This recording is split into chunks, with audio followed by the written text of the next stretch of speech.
Dear student of class 12th, पीछे हम लोग काफ़ी कुछ पढ़ चुके हैं और आज हम मेंस्ट्रुअल साइकिल के विषय में बात करते हैं। तो पहली बात तो ये कि हम लोग मेंस्ट्रुअल साइकिल को समझें क्या है। तो reproductive period of human female average 32 year, extend from puberty to menopause. मतलब कि 10 से 14 वर्ष की अवस्था में प्यूबर्टी स्टार्ट होती है और ओव्यूलेशन स्टार्ट होता है। और जब पहली बार the first menstruation being at puberty is called menarche.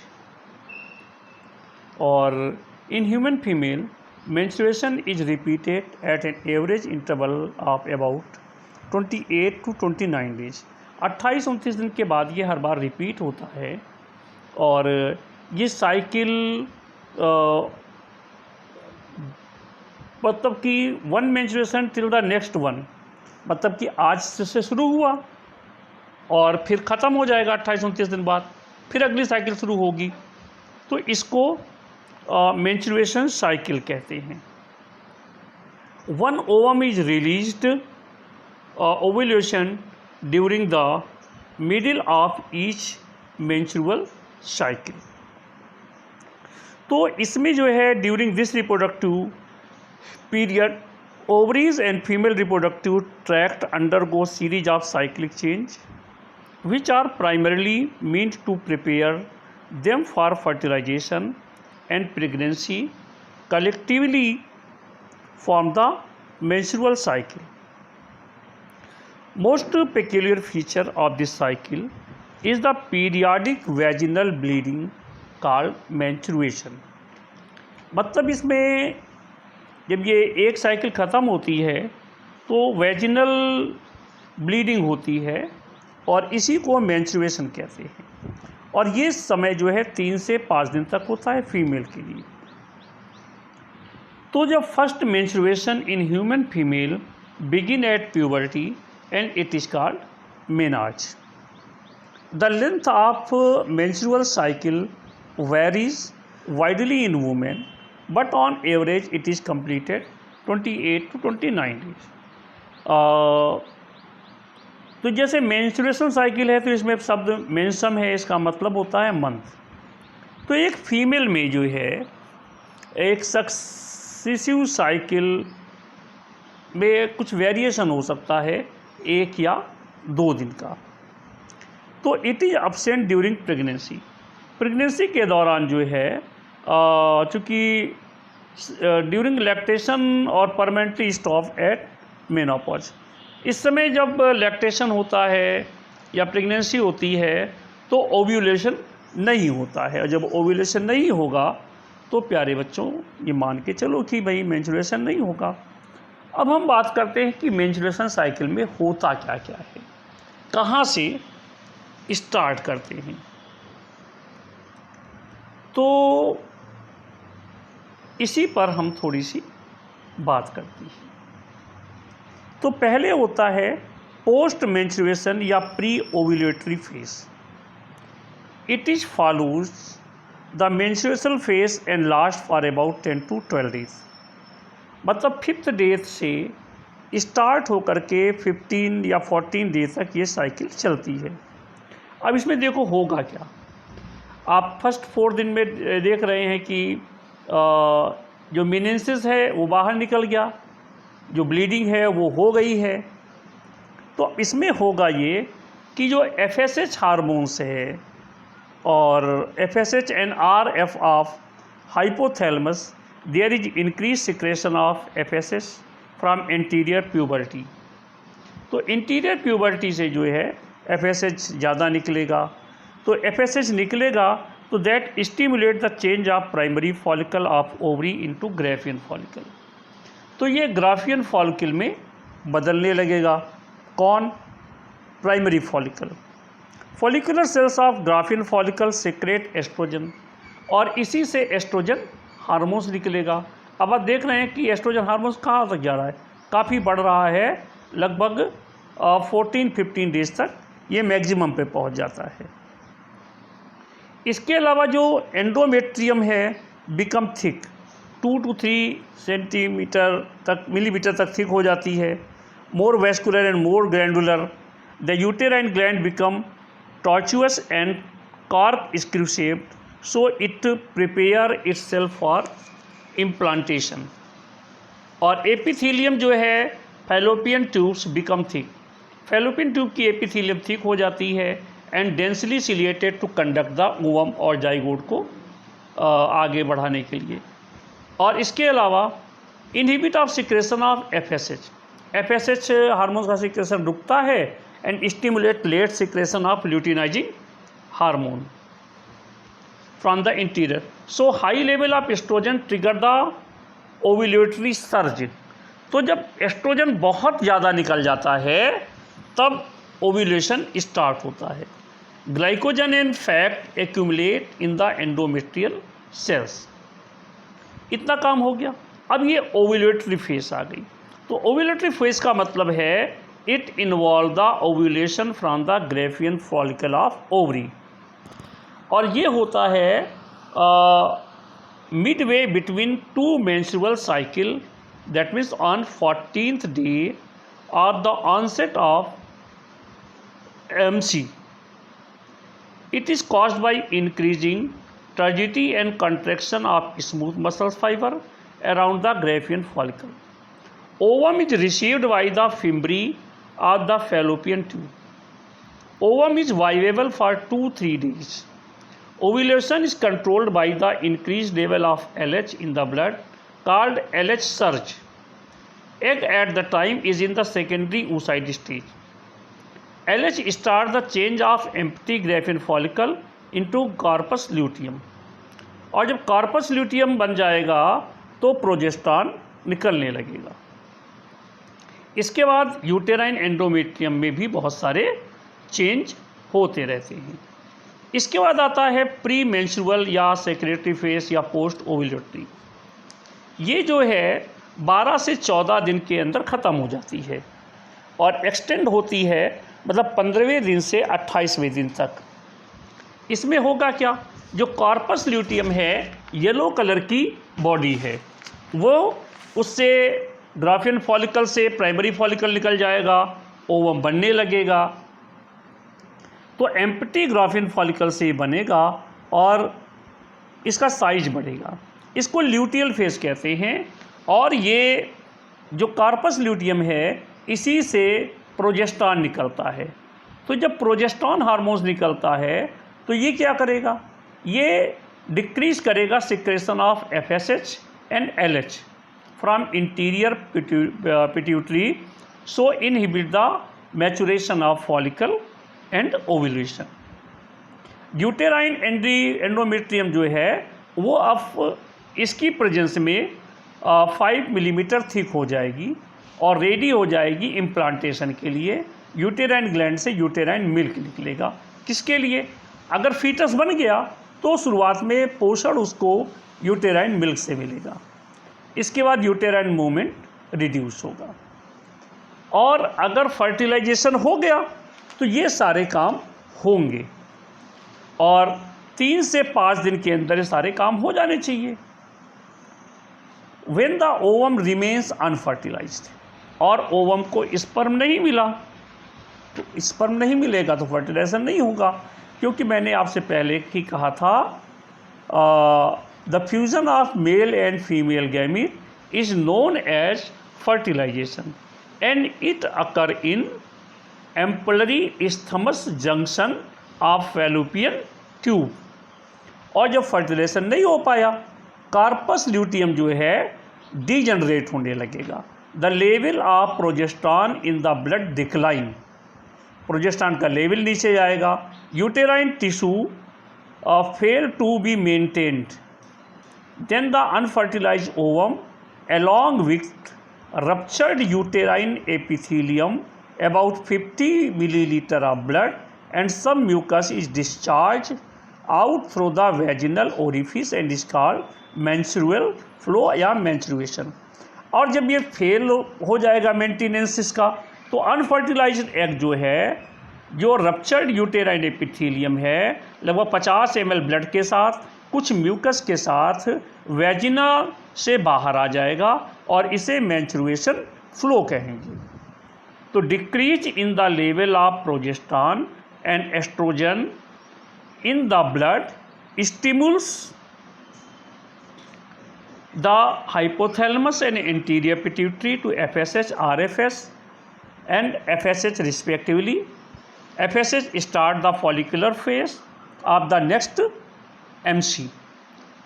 और अगर fertilization हो गया, if fertilization occur, then the blastula undergoes implantation and chorionic placenta is formed between fetus and mother. Placenta से जो है ह्यूमन कोरियोनिक गोनेडोट्रोपिन निकलेगा which maintain the corpus luteum and progesterone secretion continue. ये HCG जो है ये corpus luteum को maintain रखेगा और इससे प्रोजेस्टेरॉन का सिक्रेशन कंटिन्यू रहेगा और होगा क्या, प्रेगनेंसी मेंटेन होगी। High level of oestrogen and progesterone maintain pregnancy and prevent ovulation during the gestation period. गर्भ अवस्था के दौरान जो है फिर ओव्यूलेशन नहीं होगा और ये काम चलता रहेगा, ठीक है।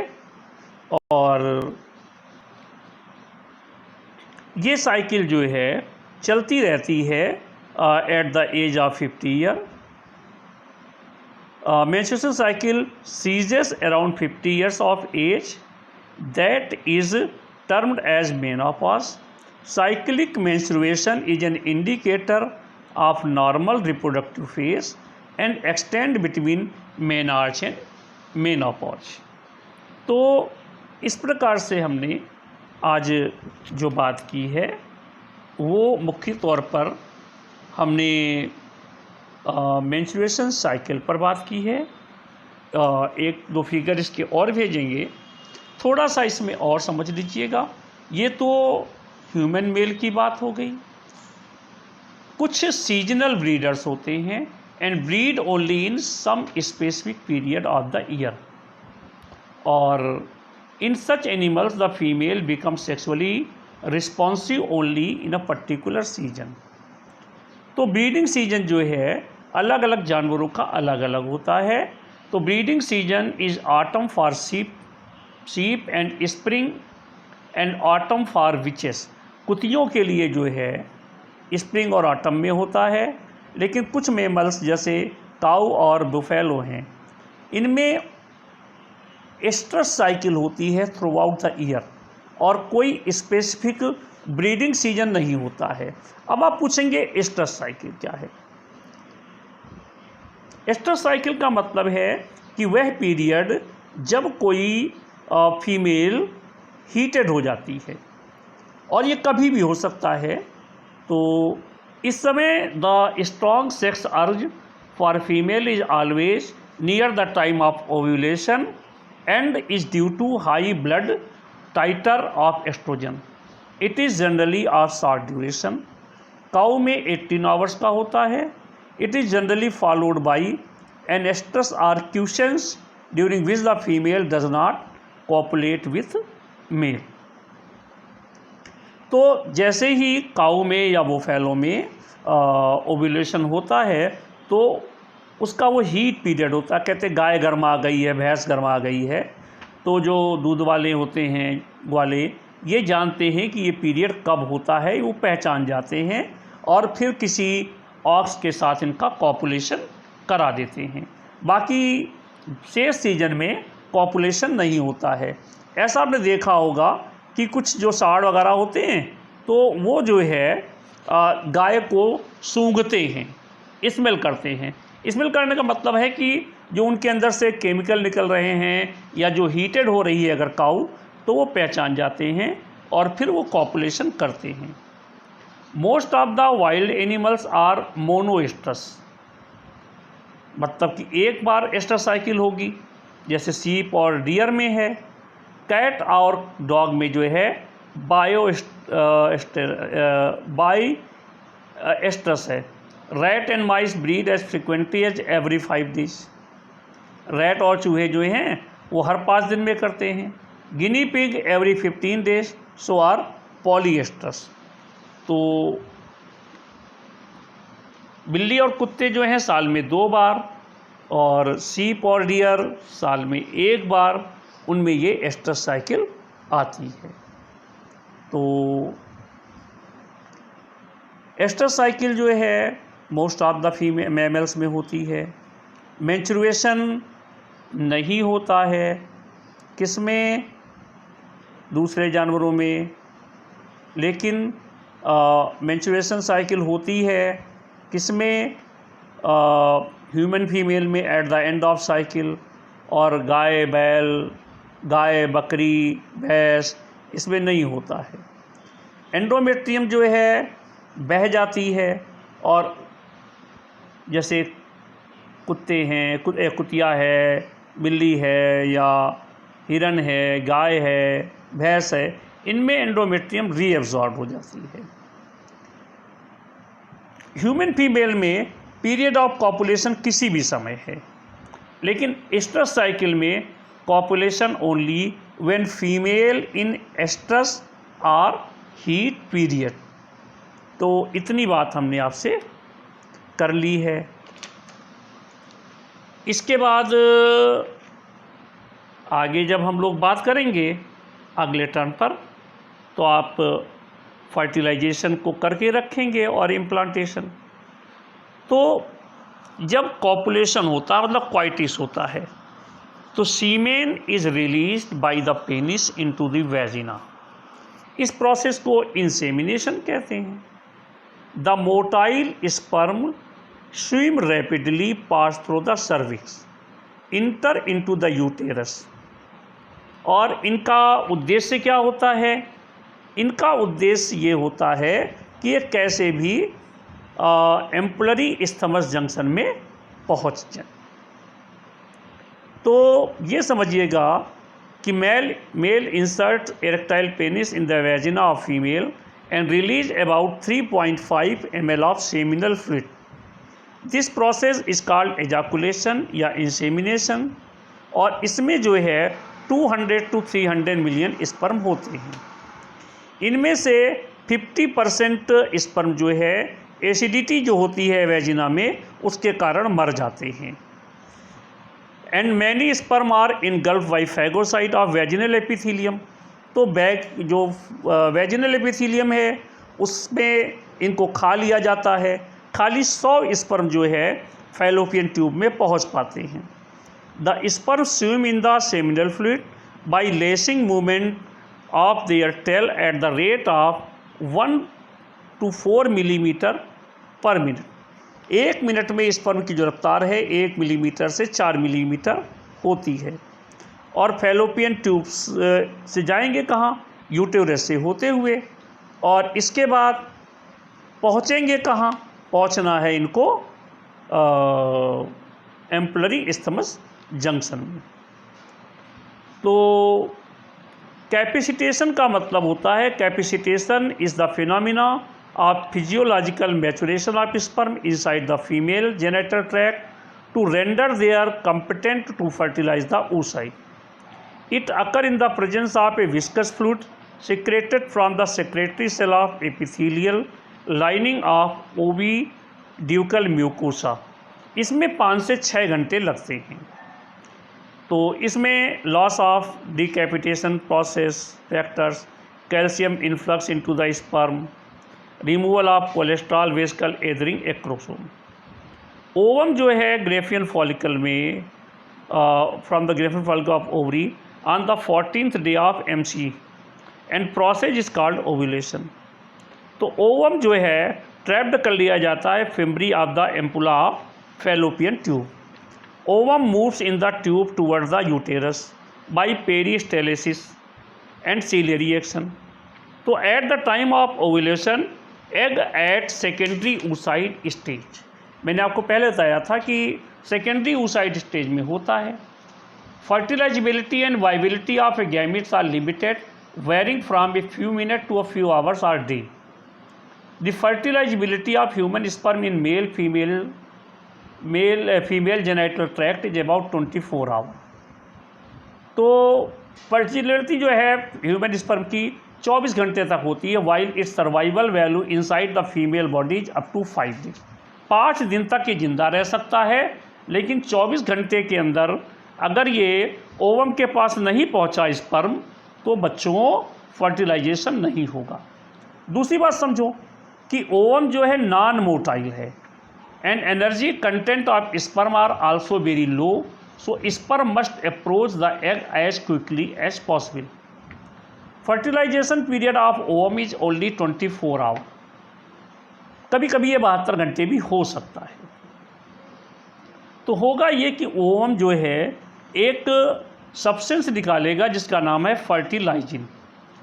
फर्टिलाइजिन जो है has a number of spermophilic sites on the surface where the sperm or species specific type can be bound by their anti-fertilizing site। तो फर्टिलाइजिन और एंटी फर्टिलाइजिन जब रिएक्शन होगा तो इसको लॉक और की रिएक्शन भी कह सकते हैं।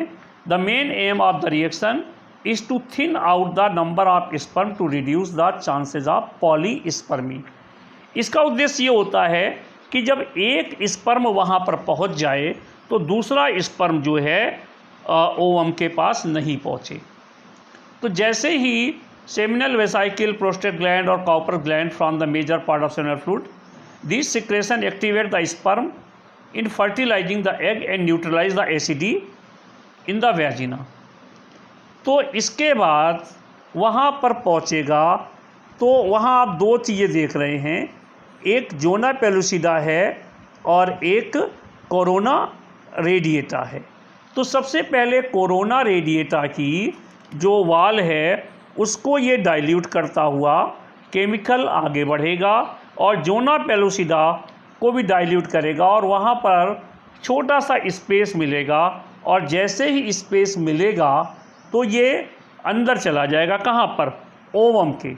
और ये जो जोना पेलुसिडा है वो बिल्कुल सीमेंटेड हो जाएगी, मतलब इतनी मजबूत हो जाएगी कि अब इसको कोई भी दूसरा स्पर्म पेनिट्रेट नहीं कर सकता है। और जैसे ही वो स्पर्म अंदर जाएगा तो जो सेकेंडरी oocyte था उसमें मियोसिस सेकेंड हो जाएगा और मियोसिस सेकेंड होते ही पोलर बॉडी बनेगी, पोलर बॉडी बाहर, और फिर इसके बाद ये दोनों जो हैं मिल करके जाइगोट बना लेंगे और इस जाइगोट का फर्दर क्लीवेज होगा, फिर इसका इम्प्लांटेशन होगा। आज की डेट में हम लोग इतनी ही बात करेंगे। अगले टर्न पर हम लोग क्लीवेज और बाकी जो बातें हैं, क्लीवेज है, इम्प्लांटेशन है, इस पर चर्चा करते हुए आगे हम बात करेंगे। That's all.